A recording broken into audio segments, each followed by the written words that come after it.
Good afternoon, ladies and gentlemen. Please be seated. Welcome. My name is Jennifer Sloan, and I'm the president of the Canadian Club of Toronto and your host today. And on behalf of the club, thank you to our live and television audience for joining us.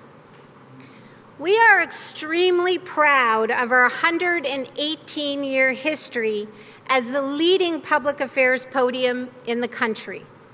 And we're proud of our commitment to providing a diverse set of guest speakers who address issues in a way that our ever-quickening pace of life rarely allows. Led by a volunteer board of directors, we are dedicated to encouraging open and accessible debate on issues that matter to Toronto, to the province, and to our country. Through our youth and young leader programs, civic action diversity partnerships, accessibility commitments, as well as through our media partnerships and social media properties, we provide opportunities for Canadians around the world to engage with leading political, business, and public figures. Thank you for joining our conversation today. To kick us off, I'd like to ask Madame Leroux to draw 2 business cards. The first lucky winner will receive an iHome rechargeable battery pack, perfect for keeping your device alive and charged while on the go. And the second winner will receive a bottle of premium Ontario Amarone-style wine from the Foreign Affair Winery, pioneered and owned by Canadian Club member Len Crispino. Lynn Chow, our Executive Director, will announce our winners. Lynn? Our first winner is José Perceau from Desjardins.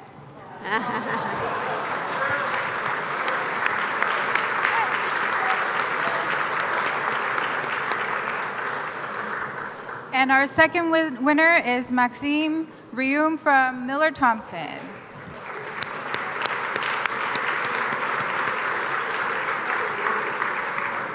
Congratulations. Now, please allow me to introduce your head table. Head table guests, please stand as I recognize you and remain standing until everyone's been introduced. And ladies and gentlemen, please hold your applause till everyone's been welcomed. Marc-André Blanchard, Chair and CEO, McCarthy Tétrault, LLP. Jackie McNeish, Senior Writer, Globe and Mail. Anne-Marie Hubert, Managing Partner, Advisory Services, EY. Jim Dinning, Chair, Western Financial Group. Terry Leon, CEO, Leon's. Brent Scowen, Vice President, Customer Experience, Cogeco Cable. Miriam Hashmi, Manager, Management Consulting, KPMG, and a 2014-15 Civic Action Diversity Fellow. Paul Boniferro, National Leader, Practices and People, and Partner, McCarthy Tétrault, and a Director of the Canadian Club of Toronto. Martha Durden, President and CEO, Credit Union Central of Canada. Tom Little, President, Bell Business Markets, and our speaker today, Chair of the Board, President and CEO of Desjardins Group, Monique Leroux. Ladies and gentlemen, your head table.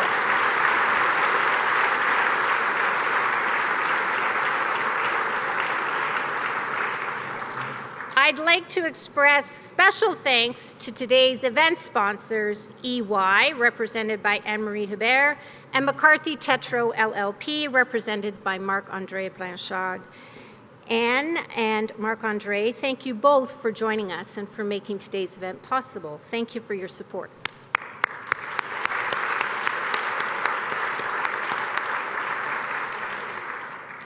Before I introduce our speaker today, I want to let our audience know that you can join our conversation via Twitter and Instagram by following us at CDNCLUBTO or by using that hashtag.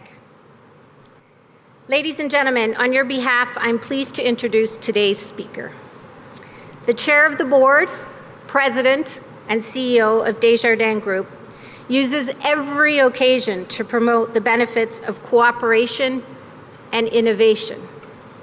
At a Montreal business meeting last spring, the first woman to lead a top 10 financial institution in Canada told the audience that we must adjust the way we do business, we must form partnerships, and be determined to innovate since competition comes from everywhere in our hyper-connected world.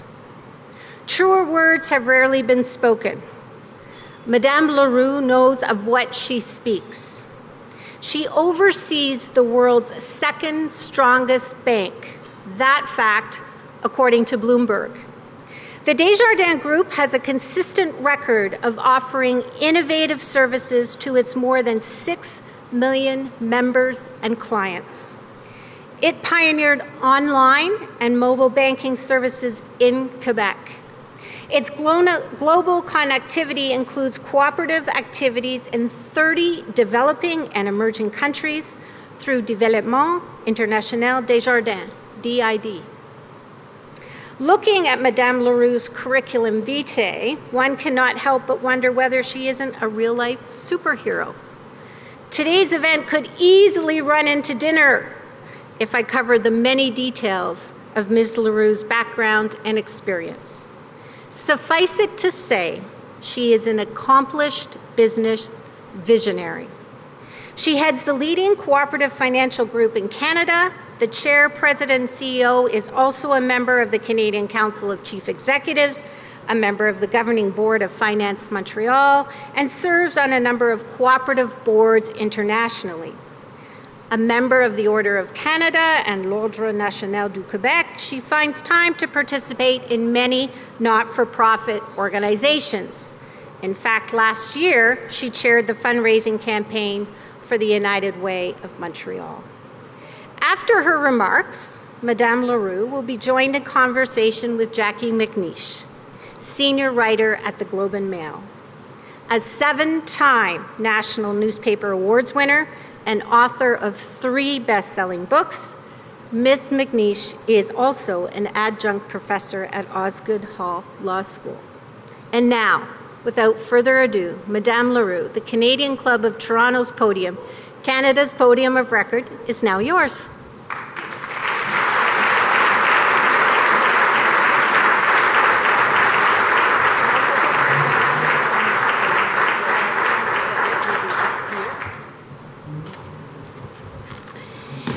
Ladies and gentlemen, through the years, this podium has been graced by prime ministers and premiers.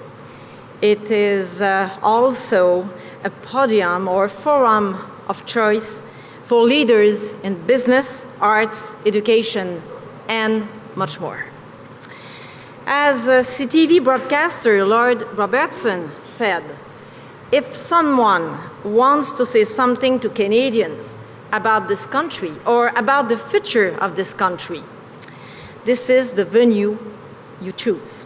So I feel very privileged to have this opportunity to speak to you about Canada, but also, of course, about Desjardins. So I'm going to speak very briefly about the Canadian economy. Second, I will talk about the contribution of co-ops and mutuals to Canadians and to the Canadian economy. And finally, I'm going to talk very briefly about Desjardins. And after that, question period with a very renowned journalist. As you well know, the Canadian economy is going through a very challenging time. And there's also a lot of uncertainty and instability in the world. Full-time job creation in Canada has slowed. Oil prices are down significantly, and no one knows when they will recover. Because of oil and other factors, the Canadian dollar is falling, as are interest rates. Yes, we have to face some challenges. But let's look at the opportunities. The diversity of our economy is a very important strength, and we need to continue to build on it. There's much more to our economy than of course, the energy sector and natural resources. In fact, the weaker dollar should help our manufacturers, technology industries, and other exporters across the country. Now, the real danger is that they will grow dependent, once again, on a low dollar. This is not the right formula for success in the long term. Some commentators have compared a low dollar-driven export economy to a sugar rush. It gives a lot of short-term boost, but delivers little in the long run. Businesses must take the opportunity to invest more in technology, in innovation, and people to increase productivity and competitivity. We have known this for a very long time, but now I think it's the time to act. Businesses must also diversify their markets. The US is growing in a way that is very robust. This is very positive for Canada. But it would be a mistake to rely on only one market over the long run. The government has an important role to play in providing the right conditions for success. The free trade initiatives with Asia and Europe are very positive. But much more needs to be done in terms of investment in infrastructure, roads, bridges, especially in Montreal, internet connectivity, particularly in our major cities across the country, and also in education and training. In other words, make it a priority to invest in all those pillars that support the private sector to build a strong, competitive, productive economy. Looking at governments in Canada, it also seems to me that we need to have more collaboration at all levels between the federal government and provinces, but also with our major cities. In some way, and of course, it might be too simplistic, the Desjardins structure is similar to Canada. We have the CAIS, or credit unions, at the local level. We have regional networks of CAIS, like, the provincial level.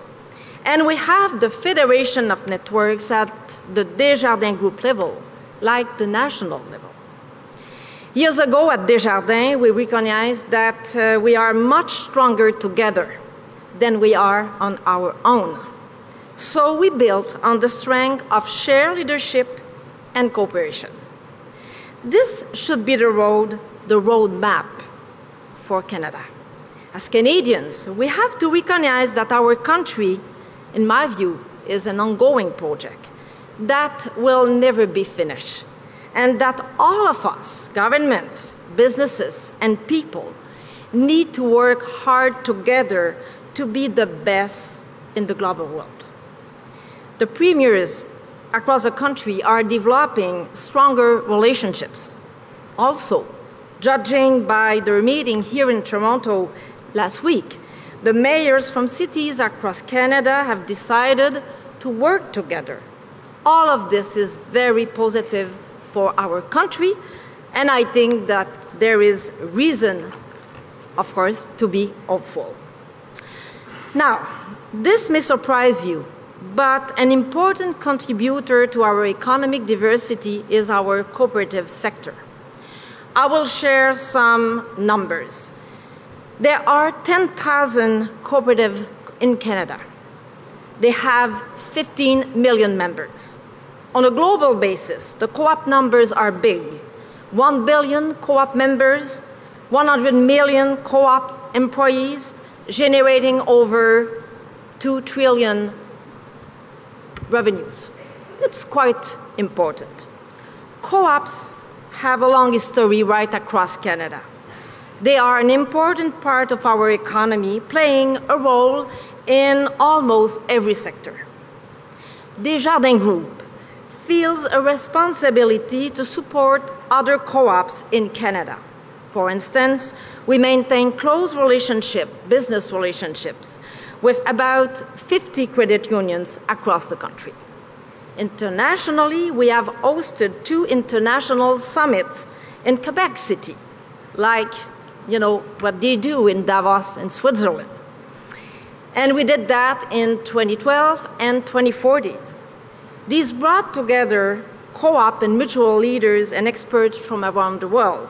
The last one, we talk a lot about innovation, we talk about service to members, we talk about food security, financial inclusion, very broad topic, and most importantly, creation of jobs and contribution of businesses to the economy. From a public point of view, co-ops bring many products and services to Canadian consumers, even in remote locations. Co-ops are not subject to hostile takeovers, nor do they export jobs to low-cost areas of the world just to cut costs. And because they don't have shares traded on equity markets, co-ops usually take the long-term view in managing the business. Finally, since they are democratic organizations, and democracy, I think, cannot be taken for granted, they contribute a lot on a daily basis in educating Canadians, elected officers or board members of the various co-ops, about financial matters and the economy. For all those reasons, I believe that it is good for Canada to have a strong, diversified, plural economy composed of a dynamic, well-regulated private sector, an efficient and effective government sector, and of course, a profitable, growing, and innovative co-op sector. Desjardins Group, Canada's largest financial cooperative, nicely fits that description of the co-op sector. I think that we are profitable, growing, and innovative. And I can talk a lot about Desjardins, but sometimes the image is better than a lot of words. So let's look together at a very brief video.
So a few words to conclude about State Farm and Desjardins.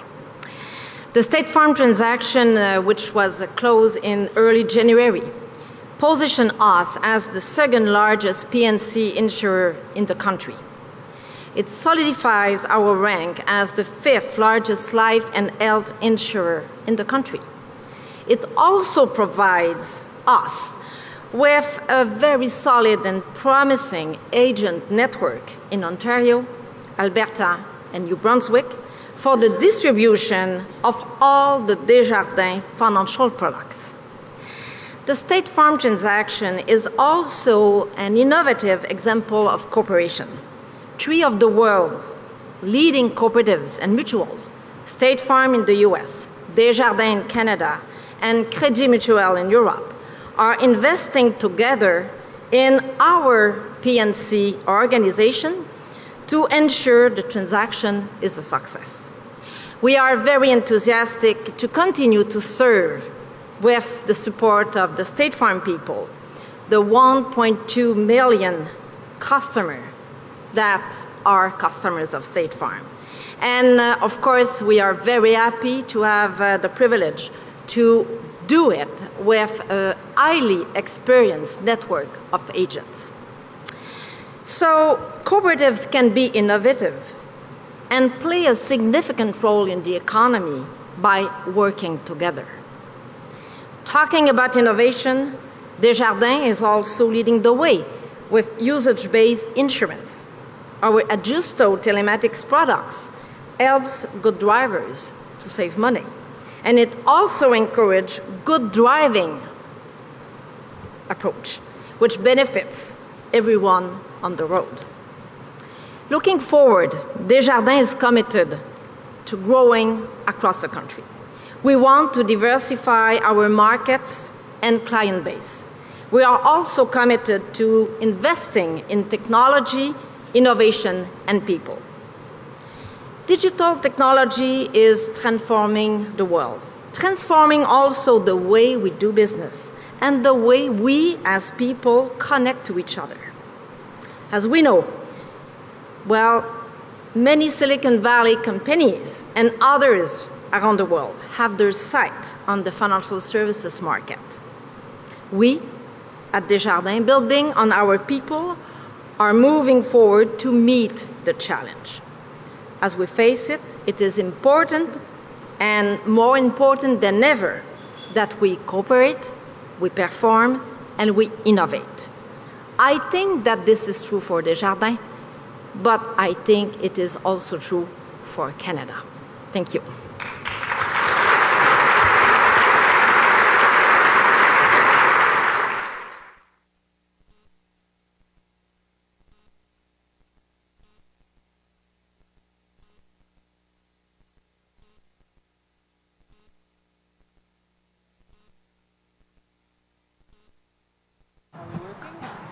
Is it working? It's good. It is. So thank you everyone for joining us today. Monique doesn't know it, but an hour ago she was responsible for what I consider one of the major breakthroughs in my 30 years as a business journalist in Canada and the United States. I walked into the ladies' washroom of the Royal York Hotel, and there was the CEO of Desjardins, and I had her all to myself for 15 minutes. So for the men in the room, eat your heart out. The ladies' room is where it's at. Good to see you again, Monique. Yes, it's good to see you. Outside the ladies' room. Yes, but you know, we need to always to be careful with very experienced journalists, you know, ladies' room or in the room. I think you're going to be okay today. Yes, I'm sure. As we speak today, oil prices, stock prices of oil companies are crumbling. This is a huge factor for the Canadian economy, and Monique, I think the people in the room today would be very interested in your perspective on what you think the near-term impact is of this train wreck that we're all watching with great concern. Well, certainly, as I said, you know, it's a challenging time. However, thinking about the oil industry in Canada, I think that, you know, there is certainly some experience in the past, and the industry has been able to recover. I'm looking at Jim Denning, who is the chair of the board of Western, highly experienced person, also knowing quite well the situation in Alberta, and I guess that you would agree with me that, yes, it's going down. It could be for a certain period of time, but I think that, you know, we will be able to come up with some solution. Having said that, it creates opportunities. It creates opportunities for other companies, certainly in Ontario, in Quebec, and elsewhere in Canada. And it is certainly a good time to look in making sure to grow some of our Canadian corporations outside Canada. I think that there is an opportunity there for the exporters, and certainly an opportunity and a reality that we need to invest more. Also, there is a part that has to be played by governments. I was saying that my view is that when we look at, let's take Montreal, but also a little bit Toronto and other cities, I don't think that we could say, if for some of the people traveling around the world, that we have the most competitive infrastructure supporting our cities and supporting our businesses. And my view is that large cities have to be very competitive in terms of the infrastructure to help the private sector to support, the fact that we have, people, workers traveling around the world. So we need to be much more competitive. So I think that there is an interesting part to play, and that's why a collaboration between cities and provinces, and we have, different histories around the country where sometimes the collaboration between cities, provinces, and the federal government is not always optimal. So I think that there is an opportunity to hack here. And I guess the difference about this commodity crisis right now is that 10 or 15 years ago, when we had our last major slump, not including the financial crisis, we had a much more robust manufacturing sector in Canada, particularly in the auto sector. So it's a smaller contributor to the GDP. Yes. Do we have enough manufacturing clout in this country to build our exports? That's a big question, and that's why I think that we have, as CEO of large organization, this obligation sometimes to invest for the long term. I'm taking another example, using Desjardins just to provide some indication of my thinking. If I look at the situation, it would be very easy for us sometimes to reduce the amount of investments that we do in different projects in technology, for example. And when you do that, of course, you can have very nice earnings and so forth. But the question that you need to look is that, are we investing enough for the future? Are we able to be there for the next phase and so forth? So I think that CEOs in this country have certainly a role to play in making sure that during those times we need to have the good balance to look long term and make the right investment for the future. And it brings also training programs for our people. The Council of Canadian Chief Executive has indicated that there should be maybe a target of at least 2% every year. At Desjardins, we are at 3%. And I believe it's very, very important. And of course, a better alignment of training, education programs, and needs for the right workers and the right working force is also another priority. It's interesting that you mentioned long term, because one of the great debates, particularly for public companies today, is the struggle between the short-term point of view and the long-term point of view. And there are many CEOs who live in fear of getting calls from certain activists in New York that can make your life very difficult because of their shorter perspective. What advantage do cooperatives have as a result of not being publicly listed and being representing a collective? What are you able to do that other financial institutions in this country are not able to do? Well, it's an interesting question, and I have to say that for any kind of organization, thinking long-term is always a challenge because you don't know the future, and sometimes you need to take some decisions that you are not absolutely sure about what will be the outcome. Having said that, co-ops in general, first of all, you have a lot of people involved into the decision process, which could be sometimes challenging. On the other hand, it provides you with a lot of input and some thinking to make sure that when you will be making the decision, it will not be for 1 or 2 or 3 quarters. It will be for a mid-long-term basis. So that's one thing. So the governance brings us to think naturally more on a long-term basis. The other aspect of co-op is that there is a connection also which is quite close to members. For example, in Quebec, or even in Ontario, when we do some transformation with the case, we have to make sure that there is an alignment with the needs of the members, which means that, again, some of the transformation that we will be doing will have to be well connected to the needs of consumers and members.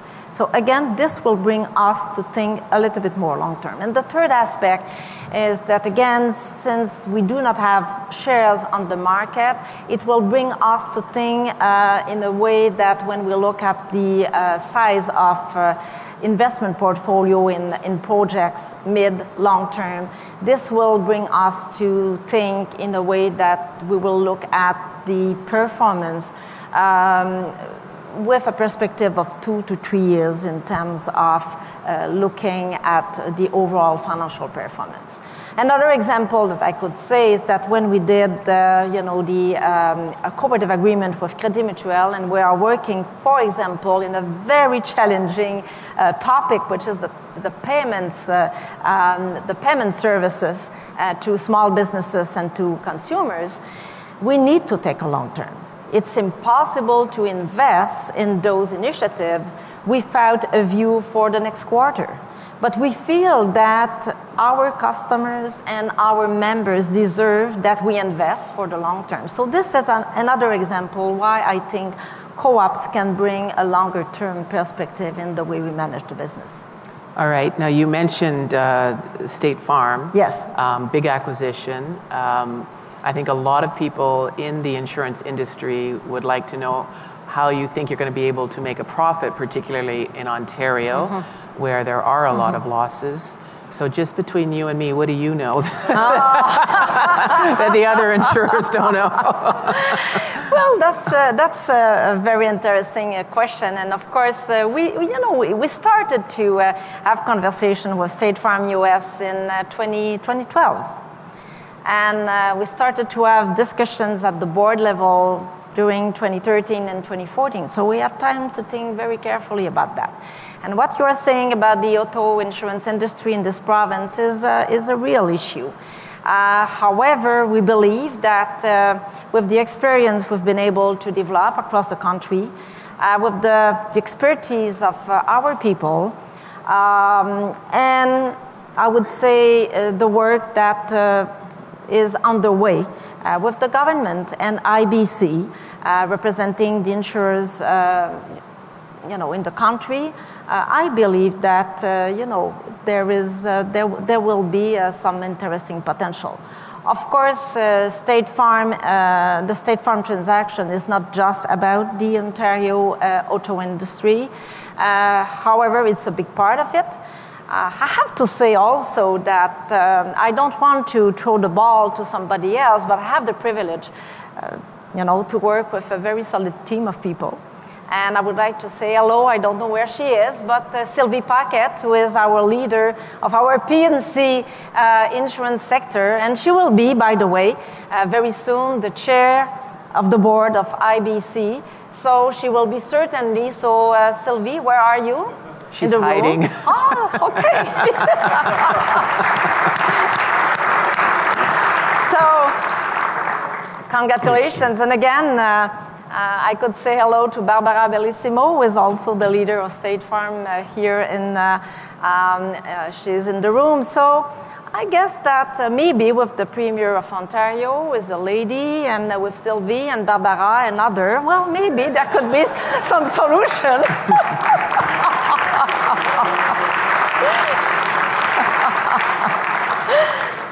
Okay, we're taking the conversation back to the ladies' room. Why not? You're the rarest of thing in the financial sector in this country, which is a female CEO. Why is diversity so difficult in the financial sector in this country? For example, I'm going to put him on the spot. 2 years ago, I interviewed Ed Clark, the former CEO of Toronto Dominion Bank, who's a very enlightened individual. And I asked him, how long before you think we'll see a female at the top of the Toronto Dominion Bank or any bank in Canada? And he very thoughtfully responded with great optimism, sometime within the next 20 years. Are we satisfied with this state of affairs? No. The answer to that, no. Well, we need to put things in perspective. If we were to have that conversation 40 years ago, I think that there would not be a lot of women in the room, and not a lot of experienced women also. So that's one aspect. So the need for the evolution and bring the competence, the experience, and so forth had to be done, and I think it has been done. And I'm looking at the room, and I can see another lady very active, Madame Johnson, Alexa Johnson, who is the president of Catalyst. So I think that there's a lot of work going on right now. Certainly at Desjardins, it's a priority.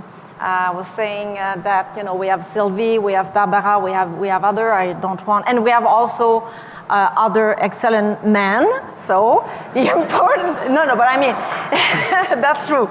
The important thing is to bring the diversity. I believe personally in diversity. I was talking about the diversity of the economy. I'm thinking the same with the diversity of people, and you need to have a good balance between men and women. Look in society, in the world, where there are some issues. I'm not saying it's the only reason. It would be too simplistic. But I think that when in a society, in an economy, in a business, in an organization, you have a good balance between men and women, you have a better organization. The other thing is that you have half of the population and the competencies of people with women. So as an organization, I think it is very obvious that we need to move forward. Now, it doesn't come naturally. I think that you need to be very, very committed, certainly as the CEO of the organization, to bring the talent and the experience into the executive ranks. You need sometimes to establish internal goals to get there. You need to look at blockers in the organization and systems that sometimes provides a BA. You need to correct that, to address that. And you need to do the same thing with board, and that's what we've decided to do at Desjardins. We had a big convention with all the elected officers in 2013, and we came up with an objective of diversity, 50-50, plus and minus 10%.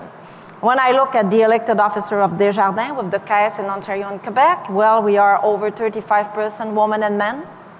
So we are really going in the right direction. And I think that this will have, with our growing strategy in Canada, this will have an impact. And I'm quite sure that other large financial institutions will move forward. Well, on that note, thank you very much for your time. Thank you so much. Thank you for coming.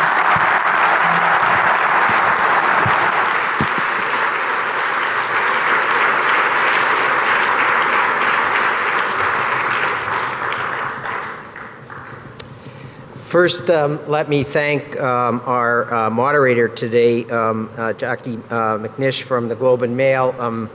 Thank you for doing such thorough preparation in the ladies' room beforehand.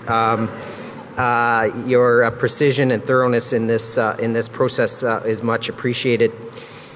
Madame Leroux, merci beaucoup.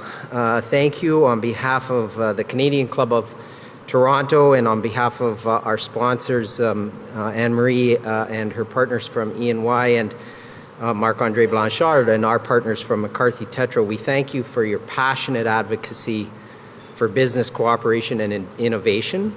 It's no wonder that the Desjardins Group consistently ranks among the best places to work in Canada. Might have something to do with you picking your colleague's card out of the draw.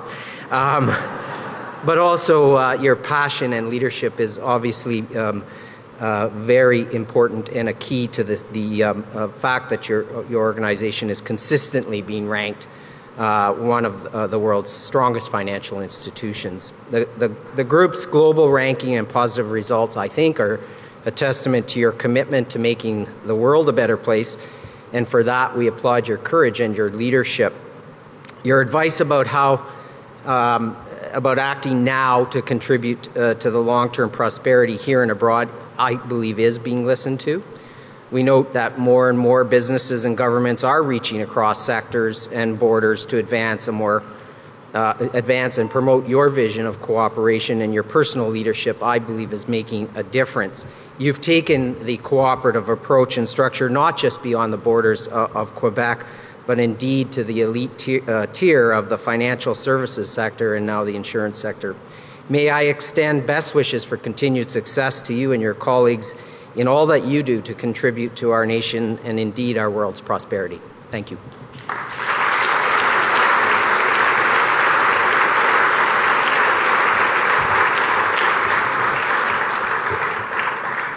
Thank you, Paul, and I'd like to echo your message of thanks to Madame Leroux and to Jackie for a spirited question and answer session.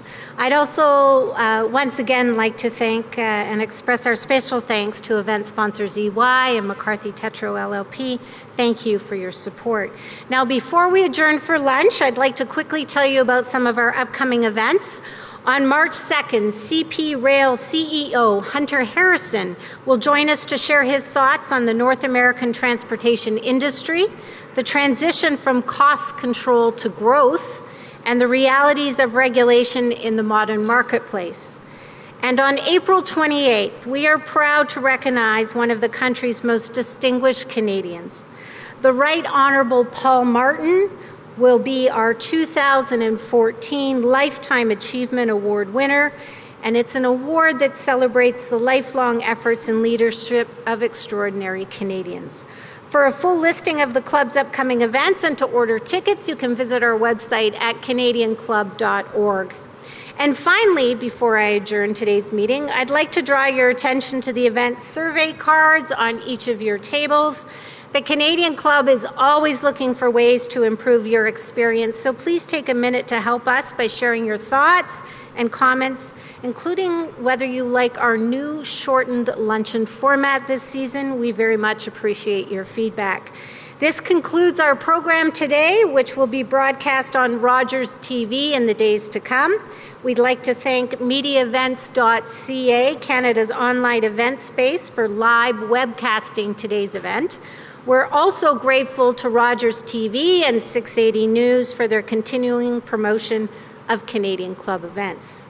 And now, ladies and gentlemen, please rise as you are able and join me in a toast to Canada.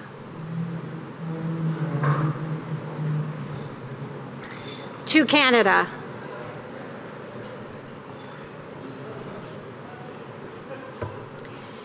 Thank you for being an engaged and attentive audience this afternoon. Please enjoy your lunch.